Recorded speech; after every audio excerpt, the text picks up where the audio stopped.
Welcome to Acid Horizon, the Theory Podcast. What you are about to hear is the first part in a two-part episode on Wilhelm Reich. The first part in this series is on the philosophy and politics of Wilhelm Reich in his essay, Ideology as a Material Force. In an upcoming episode of Inner Experience, we are going to bring back Andy from Cayena. On that show, we are going to go into the life of Reich. We intend to talk about his run-in with the FBI, his theory of orgone, and his infamous cloudbuster. Also, if you didn't know already, we have an ongoing discussion series on our Patreon account. We have been talking about Gilles Deleuze's difference and repetition. We've made recordings of our two previous seminars, so if you hop in now, you can take a look at those on our Patreon account, and then you'll be able to hop in at the end of the month for our third seminar like you didn't miss any of the events at all. Find us on Patreon and please subscribe. You can also find us on Twitter and Instagram. We do some posting there as well. Okay, let's see what's going on with Wilhelm Reich and his notion of ideology as a material force. All right, so we read Wilhelm Reich's Ideology as a Material Force, and just to start out, I'm going to throw this question out to Adam and Will. I'm Craig, and here's the question.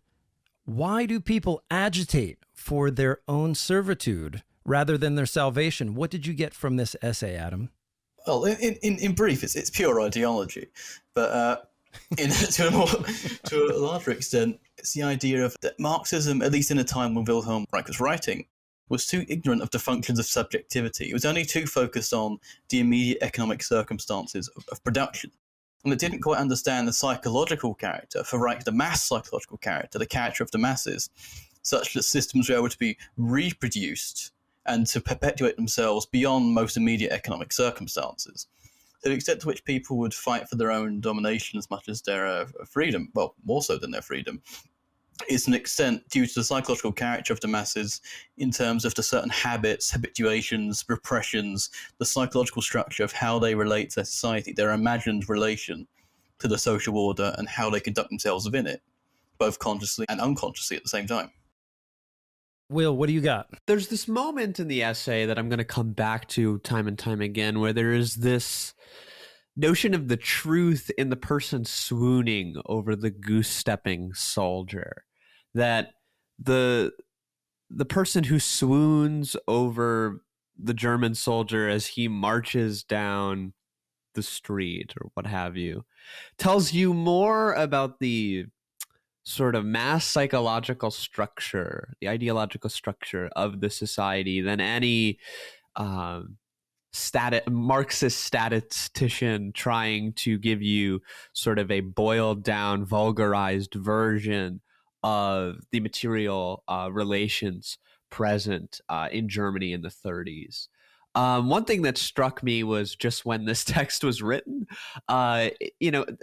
Reich is dealt with by Deleuze and Guattari, and that was my initial exposure to them, 3 years ago now.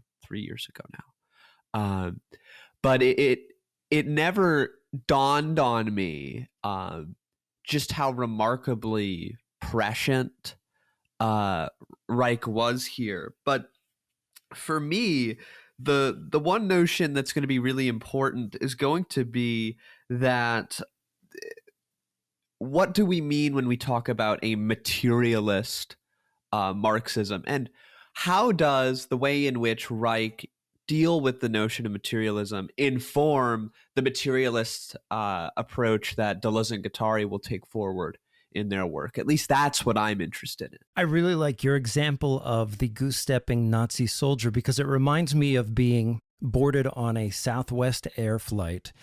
And it's at the point where the military personnel come on the plane and you're just stuck in that all too small seat and they call for a round of applause as those folks, as was the case, shortly after 9/11. And it's interesting to think about the interior of an airplane as being this sort of tableau of ideology and what is conventionally understood by the vulgar Marxist as comprising some of the material conditions of our society, such as the somewhat relatively cheap airplane seat, which has grown smaller and smaller over time, the very low wages of the pilot and the flight attendants, and how this tableau becomes a nexus not only of those quote-unquote material conditions, but also this sort of quote-unquote ideological ritual that we're all asked to partake in. And what Reich wants to do is construct a theory that's adequate to interpreting the totality of this situation. I think the thing, too, is like Reich has this remarkable frustration where he believes that were some of the Marxists of his day to be on that plane with you, they'd lean into you and say, well, you got to understand that this is all just purely the byproduct of a very particular kind of economic domination. And Reich is just going to say that that's an insufficient explanation, because were that the case, Marxists wouldn't have to be perpetually explaining how they didn't necessarily fail, but their projects were failed over and over and over and over again. And obviously there are heightened stakes when Reich is writing this. And I really enjoyed this piece, but I'm excited to jump into the particulars on some of these terms that he throws around. Just generally, just to sort of sum up Reich's position in this part of the mass psychology of fascism, it's not that he's rejecting the Marxist analysis wholesale before everyone, before alarm bells start going off in any of Marxist heads. It's his essential argument is that the Marxists have only ever considered property; they are yet to consider propriety, which is properness, the psychological structure of everyday life. And it's not that he thinks this is a rejection of economics as such, but he wants to show how, if we use the text of Freudian psychology and developments in psychoanalysis and depth psychology, then we can understand sort of the psychological characteristics of kind of a hangover from an earlier socioeconomic situation than capitalism. He wants to talk about the repression of sexuality and in the authoritarian structures of the family, of patriarchy, and how this hangover has been co-opted by what he calls reactionary forces, not simply capitalist, but reactionary tendencies in the psychological and social economic structure of the societies that we live in. He doesn't want to keep it as a simple antithesis between bourgeoisie and proletarian, but between reactionary and revolutionary forces. That's why he says, there are bourgeois or sort of factory owners with revolutionary affect in the same manner as you get with Friedrich Engels, for God's sake, par excellence. And the same time you have proletarians with a reactionary affect. So we need to understand the forces in terms of reactionary versus revolutionary, and how we, as we would come to call it, distill them into one kind of action unto the other, and how in certain ways reactionary forces got distilled, as they did in Germany in 1933, and in America in 2016 and onwards, and same as in Britain, and how we can work out the distillation of these different impulses and how we can use it towards revolutionary ends. Yeah, I think too that one thing that's fascinating for me is he's also going to engage in, if there is a critique of Marxism, it's not of Marx himself. This is the same thing that Deleuze and Guattari do, right? They take the materialism present, or the dialectical materialism present in Marx's analysis, and then they carry it forward beyond just economic relations. And Reich is particular at many points in this text to say that Marx himself is critical of political economists of his day, revolutionaries of his day, that neglect the psychological aspect or the ideological aspect of these relations. It reminds me, in a sense, of the apprehension that some Marxists had to engage with Jean-Paul Sartre in the 40s and 50s, because they felt that his phenomenological ontology was like fundamentally steeped in psychologism and relatively bourgeois.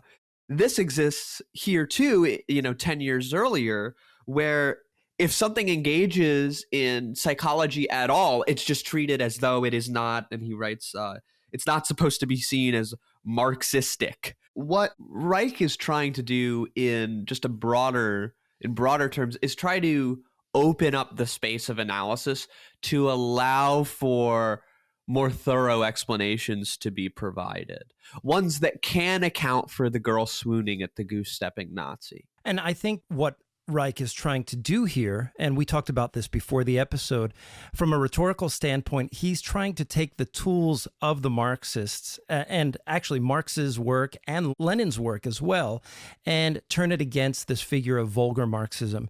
This figure of Marxist analysis where everything's reducible to economic determinism in terms of who owns the means of production and what we think of as the conventional productive apparatus of society. And sometimes it's brutally quantitative dimension. Yeah, well, there's that assertion that Marxism degenerates, right, into, I think it's hollow formulas that he calls them, formulas that don't allow for explanations beyond a very particular kind to manifest on the other side of the analysis. I mean, because I'm just looking at when the German Ideology was first published, and it was in 1932. And I think Reich wrote this in 33, I believe. So I'm wondering sort of the impact of, because German Ideology is a very, as Alpha says, a very positivist kind of Marx, very hatred of, very anti-idealistic, tracing patterns of any idealism in his fellow young Hegelians, and sort of being ruthlessly kind of materialist in how he's trying to do this. And I'm wondering if it was got an influence on sort of the more, not necessarily positivism itself, but more abstract forms of scientism or positivism that we found in German intellectual culture at that time, possibly with the release of German Ideology, but also with sort of a certain logical positivist trends. But that's just speculation on my part. One of the things that Reich does is he pulls directly from the German Ideology, quotes it in the piece that we're looking at, and he also quotes something from the theory of surplus value. And they're short enough to where I think it might be even worth just quoting them in this podcast. In the German Ideology, Marx says, the presuppositions with which we begin are not arbitrary presuppositions. They're not dogmas. They're real presuppositions from which one can abstract only in fancy. And here's Reich's italics. He says, there are the actual individuals, their actions, and the material conditions of their lives, those already existing as well as those produced by action. Following that up with this quote from the theory of surplus value, he says, man himself is the basis of his material production as of every other production which he achieves. In other words, all conditions affect and more or less modify all of the functions and activities of man, the subject of production and the creator of material wealth of commodities. In this connection, it can be indeed proven that, and here's Wilhelm Reich's italics again, all human conditions and functions, which presumably include the psychological ones, no matter how and when they are manifested, influence material production and have a more or less determining effect on them. And so the challenge here, and this is something that we'll bring up later, is how do we square the circle when it comes to the priorities of the Marxist versus the priorities of the Freudian influenced psychoanalyst? And this is one of the things that Deleuze and Guattari are going to confront later on, is how do we develop a parsimonious conception of desire whereby we don't have this split between an outside and an inside, a negative and a positive, and so on.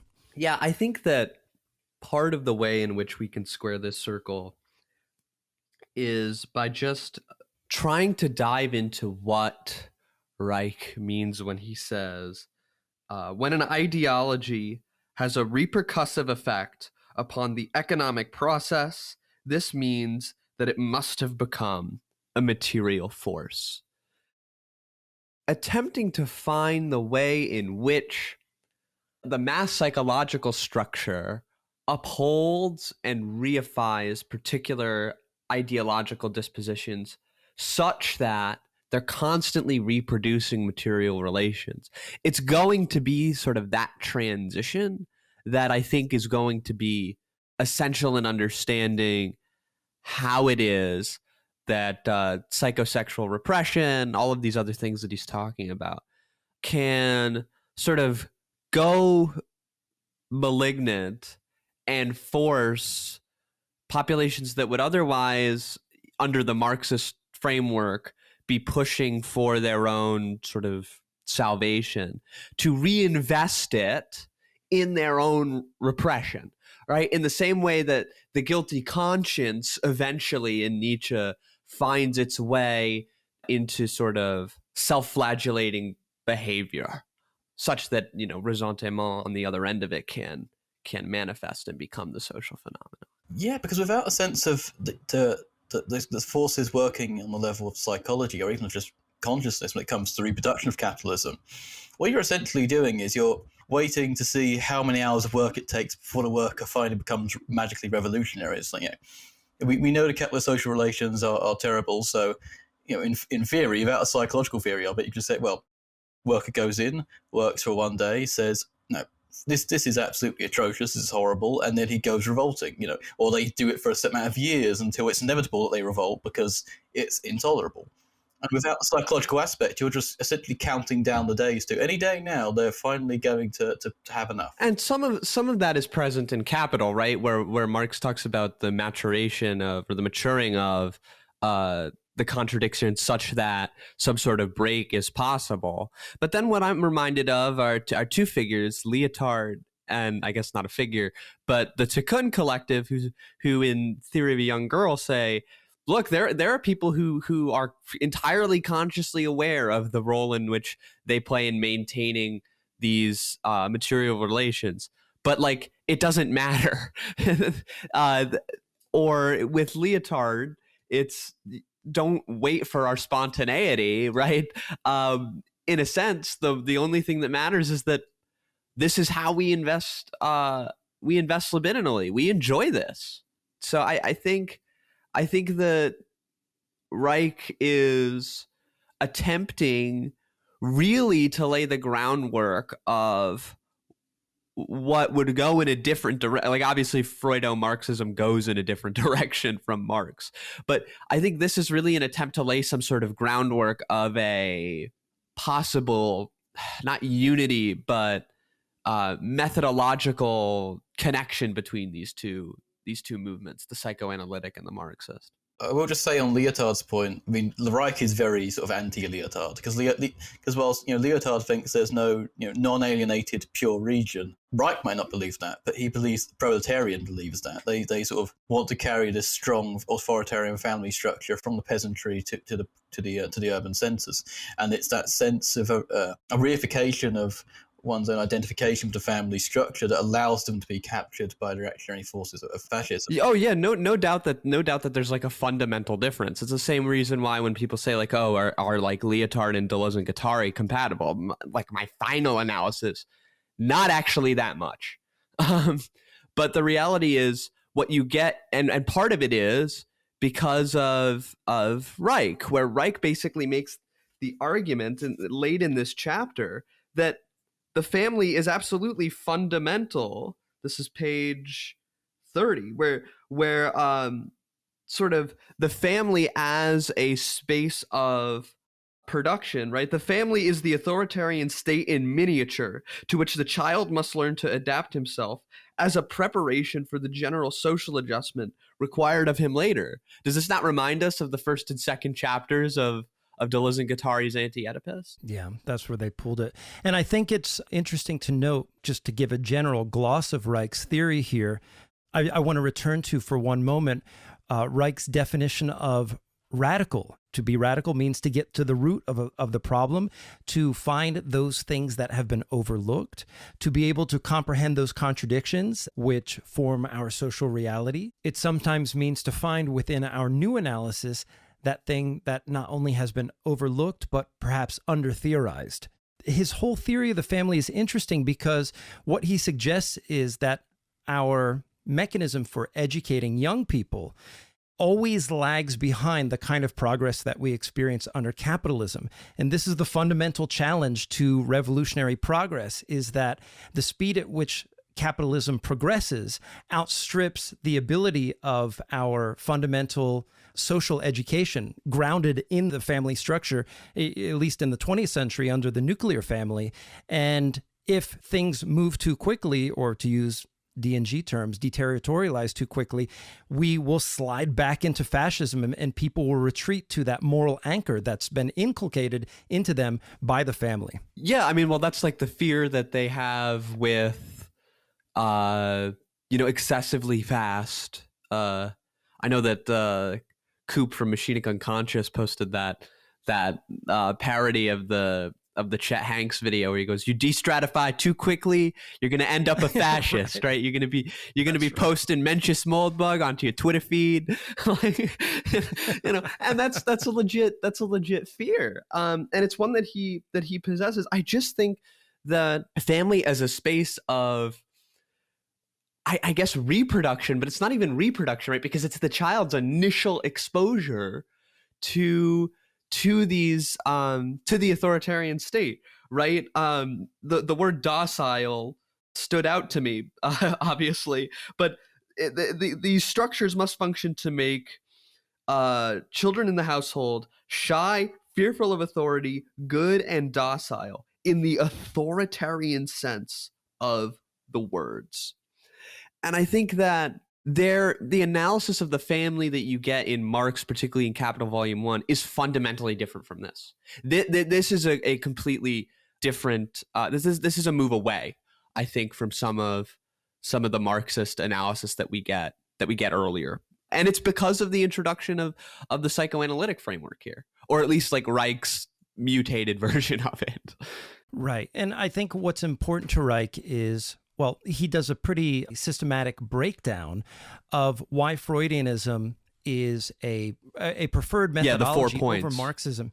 Yeah, in terms of analyzing, how society enacts and modifies repression over time. I mean, there is a question of which came first, the chicken or the egg, but it seems on Reich's terms that it comes first with authoritarian pressures from the outside, which produce the sort of moral kernel inside of the family that then projects onto individual members of the family and performs the kinds of sexual repression that have been outlined by Freud. And the first one that he goes for is this notion of infantile sexuality and how our mediation of infantile sexuality inside of the family is our way of reproducing the subject. And when I read Reich this time around, I mean, I've looked at this stuff before, but now after having looked at some Freud stuff and then looking at this again, I think it's important to note that what we understand as infantile sexuality not be construed as adult conventional sex. And this is part of the problem, is because that image of adult conventional sex gets projected onto the child as a justification for cutting the child off from those behaviors. What that does then is that figure of the child then allows us, the figure of the morally mediated child then allows us to ground this sort of broader notion of morality. Yeah, I mean, when he says sexuality, he probably means, libido, psychological energy investments, right, in terms of objects that are attached to, desired, they are felt when they are lost. It's not, there's not the adult version of sex when we think about it in terms of intercourse.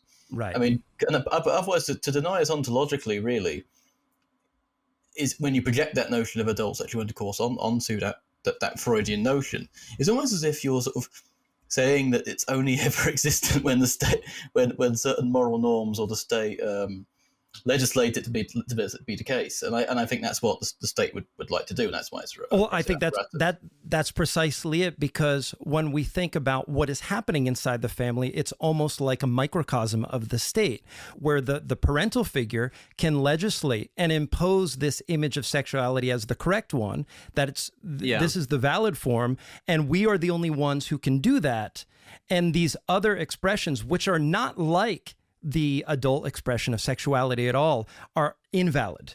It's also like, can we just be like vulgar here? It's basically them saying like, yeah, libidinal energy has only ever existed as, missionary 2-3 times in your life, right? Like that's what it is. And there's this wonderful passage where, he gets a little reductive, but like, I'm going to read it anyway.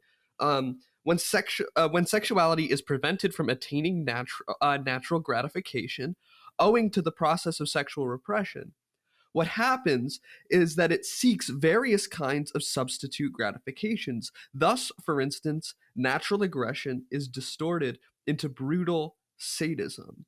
And what we get is a sort of strange articulation of sublimation, right? Where it gets bound up in a sort of intense political field. I'm not going to say that Reich doesn't have, or at least isn't treating libidinal forces as like primordial in the sense in politics. Like he's going to do that. But what's interesting is the relationship between the representation of both sexuality and the sex act, and the way in which like libido reintegrates itself into both those representations and then the broader political structure of the time, the authoritarian one. Yeah, and some of the examples that he pulls are, hey, join the army, go to exotic places, and then it has sexualized images of the indigenous peoples of those places. And that then becomes a secondary channel by which sexual repression becomes expressed. Yeah, you get to travel the world, which means you don't also have to be like bound to the sort of sexual ethic of this one. Right, like you can find these strange places where people do different things, and of course it's bound up in imperialism and all of that as well, no doubt. But I love the use of that, travel the world, meet interesting people, and kill them. Right, which would become sort of the mantra of Americans joking about the nature of the U.S. military in 1968. Reich was seeing this in 1933. There was an argument put forward. I don't know if you guys saw this, but there's this kind of fashy guy who came on the timeline, and he said, I have a lot of sex. He's like, so therefore Wilhelm Reich is wrong. Amazing. Amazing. Yeah. That's not the fucking point at all. In fact, I would say that at least I'm speaking as an American here, observing American culture, that our penchant for fetishization of the exotic and the often shameless and crude objectification of women and men, in some sense, where the sexual act becomes an act of either transgression or capture, becomes a further elaboration of Reich's thesis. I mean, you have to consider for Reich, fundamentally, it's not so much about the sexual act. It's about what he says, the function of the orgasm, which is the release of fundamental sort of built-up tension. It's more, if anything, he's a figure of Aristotelian catharsis. In that sense, in terms of purification, purging, but there's a purging that arises from a constant sort of biological sort of fountain of energy, which is later go to call orgone. But in that sense, all it is it's repressed, kept back energy. And I think, James Strick, to go on the example you were talking about, Greg, he meant in the Q&A for his talk he gave on his book about Wilhelm Reich, biologist, about his experiments on cancer cells using light microscopy in the 30s. He does talk. He does actually sort of give a counterpoint to this idea of Reich would. Reich would think we've made progress in terms of what he considers to be the sexual revolution, but you could also see in the sense of the desire, sort of this desire of the slightly more fascist machismo conquering male to simply tally up numbers. That's right. Yeah. There's nothing to do with release here. If anything, I go to a ContraPoints video about pickup artists. These people don't enjoy sexual relationships at all. Mm-hmm. Essentially, they're more sort of blocked up with their own shit than ever. Right. Yeah, and it's interesting because in his book, Listen, Little Man, he goes into that. But this can also be one of the challenging things to Reich's thesis, which is he does have a sort of idyllic notion of love that might be grounded in a kind of naturalism. And this is what Deleuze and Guattari critique him on. But I don't think that defeats the argument that you're presenting here, which is that there are, under this sort of dominance-oriented kind of sexuality that we're talking about, there are certain vectors through which sexuality is expressed, but it doesn't engage, it doesn't engender the kind of release that Wilhelm Reich is privileging, and nor does it treat sexuality in any other way other than this sort of objectification of objects outside of the sex. I think I want to be careful when I say sex act, right? Because like there is no discussion of what like proper the sexual ethic in this chapter. That's right. Yeah. But I do think that the way in which sex acts are represented in the authoritarian society is really important, especially when Reich is talking about the way in which conservative women in the family find themselves horrified at the prospect of their own liberation, the way in which families become horrified at the notion of child sexuality, which is not, right, Reich's going to make it clear, is not the way in which fully subjectivated adults and like workers are going to understand the representation of sex and sexuality. So I do think that the way in which sex as an activity is represented is important and material. Like I know that we want to have this discussion about like libidinal forces and all of that, but I do actually think like the while it's not directly touched on, it's important here. Plus, there's also a sense in which, you know, to be completely unrepressed, to always be getting this sort of tension out of you isn't something that for Reich is going to be, you know, this Marquis de Sade-esque free for all where if it feels good, do it. No, the very sadistic impulse of Reich is this secondary layer brought up by repression itself. So he's quite naive in this sense, really, and I think he has to be naive, I guess, in the sense that he's coming at this thinking of this, you know, young new science, which he has. Which he thinks he's really got something going for. He thinks he's got a new science of orgonomics. He thinks he's found these bions for his experiments with cancer cells, which still haven't been fully critically examined if you've seen the work of James Strick, but you can't say either way if they're right or not. But he saw himself as this sort of visionary of a new science. Egotistical, of course, but in a sense, his naivety about the power of de-repressing sexuality to bring forth this area of, he calls it social responsibility, for God's sake. He is trying to eliminate these sadistic, cruel impulses through the lack of repression, because the repression which builds this intermediary layer upon sort of a person's body, upon their personality of cruelty. And I was wondering what Adam and Craig, you thought about this passage on page 29 where he goes, it wasn't until relatively late, with the establishment of an authoritarian patriarchy and the beginning of the division of the classes, that suppression of sexuality begins to make its appearance. This runs counter to a lot of anthropological arguments, both of his day and the ones that we'll see in the third part of AntiOedipus. And I was wondering what you guys thought of that, because it's just thrown in and then he moves on to sex political organizing. I'll have to go back and look at part 3 of AntiOedipus to get like the full critique of that. But I think one of the ways that Deleuze and Guattari incorporate that notion is to say that Oedipus evolves over time and over different social structures, and as the mode of production also evolves. So, you know, the kind of repression that we experience, for example, in the pre-modern society versus the despotic, you know, feudalistic society, that it changes over time. And it stands to reason that Oedipus could even change again under post-capitalist conditions. Yeah, I mean, if I'm saying that quote correctly in terms of the arrival, the development of early capitalism creating this, you know, stronger striation, stratification of sexual mores and sexual authoritarianism. I'm just brought back to the work of a medievalist, Dr. Eleanor Janiger, who has gone on a series of podcasts to talk about how incredibly, not necessarily relaxed, but much more relaxed than we consider to be, sort of how sexually wise the Middle Ages were. It was an incredibly horny time, and I wonder in terms of the marriage contract as a part, you know, original relation of property, how that develops in terms of how property gets more fixed and striated and is seen as something that is, you know, more internally fixed, more guaranteed by the rule of law, and more divisible between people.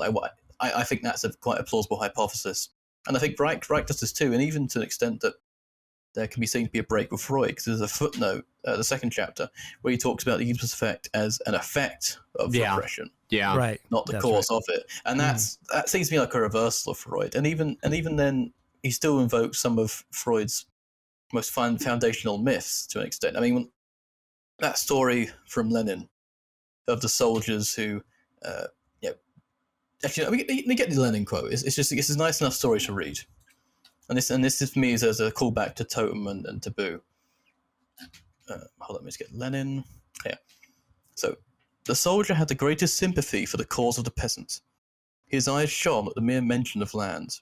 Several times the soldiers had taken over their military power, but never was there any decided utilization of this power. The soldiers became hesitant. A few hours after having killed one of their hated superiors, they let the others go free, began negotiations with the authorities, and let themselves be shot. Lay down again under the rod, and let themselves be put in the yoke. And you can see a repetition here of Freud's primal story in the Totem and Taboo, in which the repressive structure of the father having betrothed the mother leads to the sons all getting together, killing their father, and then because of the fact they feel so guilty because of this, due to a contradictory yet entirely natural for Freud, familial love, they simply put him up again as informed representation, and this is how they reproduce it through representation. Yeah. And I'm wondering to the extent we can see a break with Freud. It's a chicken and the egg situation. Yeah, I agree. It's quite puzzling. No, I just think it's interesting how I wish he'd delved into this a bit more. And look, maybe this wouldn't be that much of a reversal. And in fact, what it would be is this systematizing of it. The transgression present in the act of the soldiers guarantees the recuperation and the completion of that cycle, right? The transgression itself is what enables that full Oedipal capture to take place. And that's right out of AntiOedipus, too. Yep. It should also be stated that in conjunction with our will to transgress Oedipus, the acceptance of Oedipus as the figure to which all trauma, stimuli, and other kinds of mental phenomena are reducible is itself the completion of the process of Oedipalization. Yeah, and I'm wondering kind of at this in particular, because like you and Adam have read more Reich than I have. Regrettably, I really enjoyed this, and I think I'm just going to have to read this whole book now this weekend. But what I'm interested in too is sort of the way in which the notion of like a materialist analysis of like a libidinal investment can actually inform economic relations.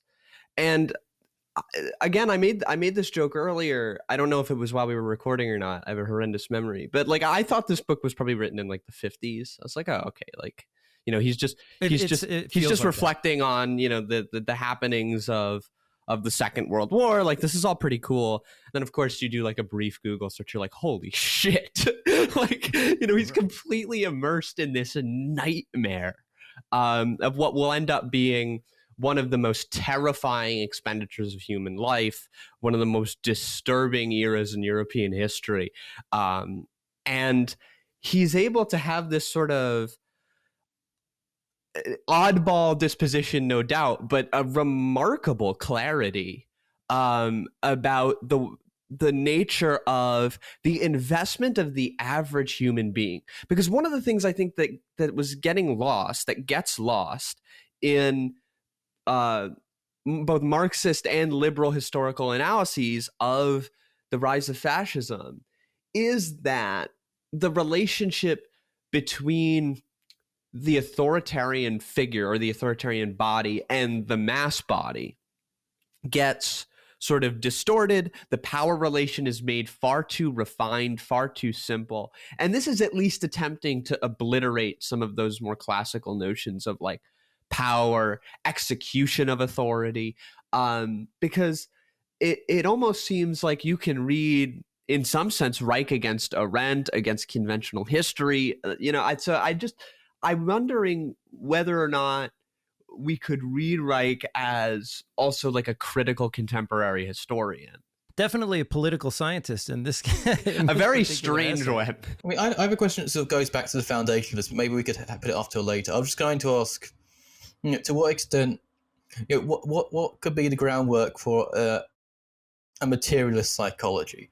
Because there's a sense in which Reich thought he was working from an empirical basis, because he thought he had found a material basis for this life energy, this psychic energy, through his studies of cancer cells and how they read James Strick's book, Wilhelm, Reich Biologist. But biology is beyond me, but it's fascinating enough.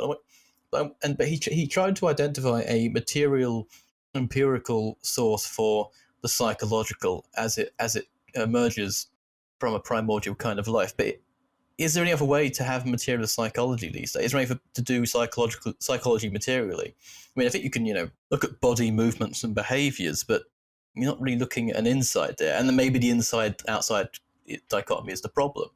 But maybe this is just like a vulgar Anglo-analytic empiricism here. But, you know, how can this project get off the ground from the outset? Especially if you're talking to the vulgar Marxists who think that more or less using words is idealist. Well, one of the problems is begins with the inception of the problematic, which is that the inside-outside distinction is presupposed from the start. And this is precisely what Deleuze and Guattari say that Reich runs up against.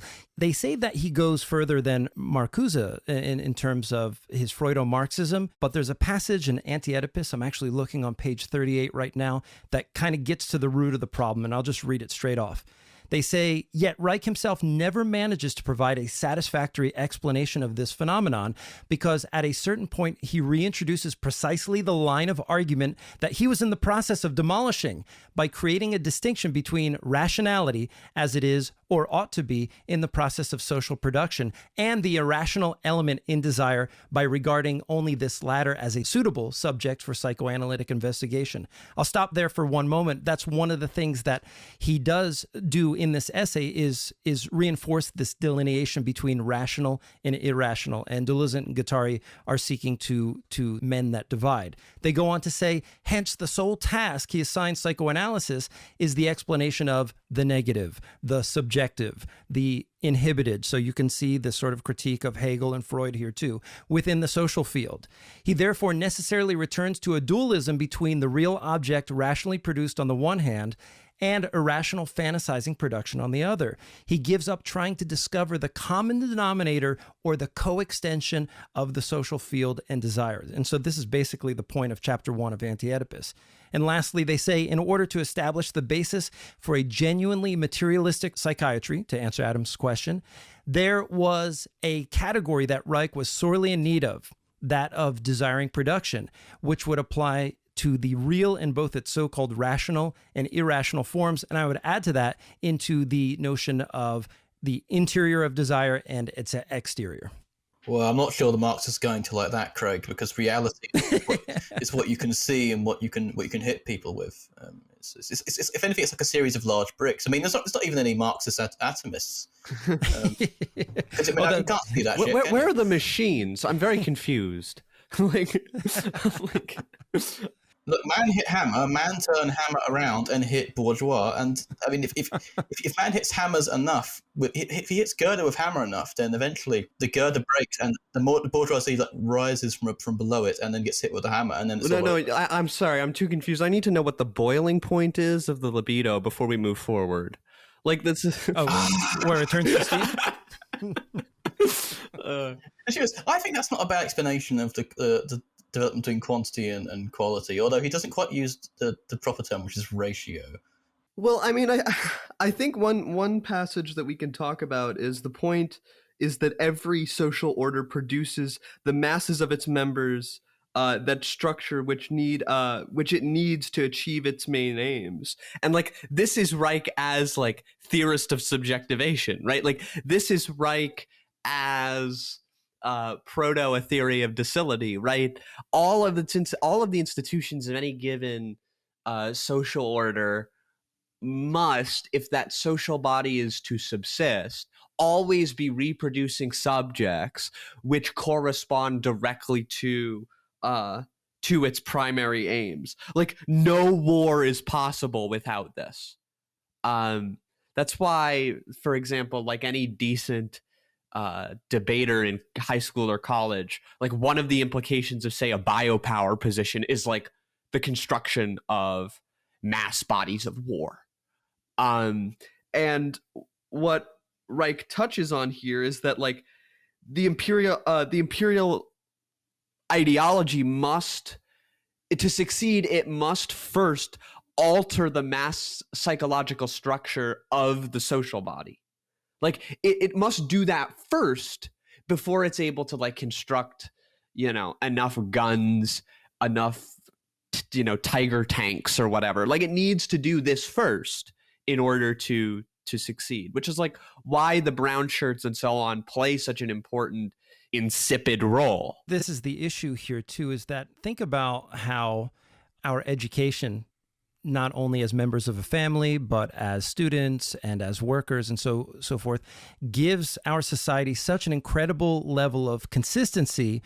Even though it's wrought with contradictions, it's so easy to fall back into a reactionary pattern if things go awry in in an attempt at revolution, or even just making modest progress.